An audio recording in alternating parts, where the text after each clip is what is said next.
Hello, Lansing Catholic. I'm Makai. A lot of you are wondering about service hours, me Hey, Cougars. included. Thanks for having me, Makai. I'm excited to do this interview and share a little bit about service and the changes we've made to the service requirement, given all that's going on in the world and in our state. Yeah. Why don't you tell us about those changes to get started?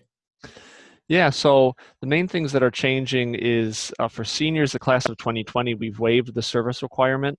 We realized that a lot of people had been relying on kind of established service opportunities that they had, been doing, whether helping volunteering at Sparrow or different nonprofits. Now they can't do that, and may have had been counting on having time to get a lot of hours done. And so some other schools that have service requirements have also done that for their senior classes. So we've decided to waive that, and understanding that our other grade levels, freshmen through juniors, uh, might have trouble doing their service requirement. We've reduced the requirement for graduation for those classes from 80 hours to 70 hours. We've also, there is still a possibility that you can do some service, and so we've made some exceptions to our service requirement to allow for a broader forms of service during this time. Uh, so that students can still get some service hours done if it's possible and in a way that's safe. But certainly check with your parents first. All right. What are some of these ways to get service done? Yeah, so we've had students helping out with food distribution at Lansing Catholic for families that in need. Students have picked up trash in a park or in their neighborhood. Um, we've had students, make some kind of promo videos for Lansing Catholic just to support the school. That's an example of something that wouldn't normally count for service, but we're making it a little broader.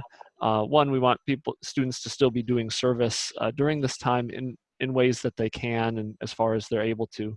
Though, of course, if they're not able to because they have responsibilities with younger siblings or things like that, that's why we reduced the number of hours.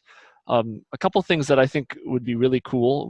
I don't know if we've had any students do them yet, but reading books over like Zoom, like we're using right now, or another like FaceTime or something to children. Like if you got like a younger cousin or niece or nephew, somebody like that, uh, children. I think this is a particularly tough time for little kids because they're so used to seeing, other relatives and friends and families and other kids, that it's really nice to be able to do some of those things using the internet. So if you're able to do something like that, that would be great. All right. Well, that is, basically sums it up. It's a majority of the time we have for. Cool. Cool. Well, thanks, Makai, for having me, and thanks for putting together this video. We appreciate it. Thanks for joining me. You're welcome. All right. God bless, Cougars.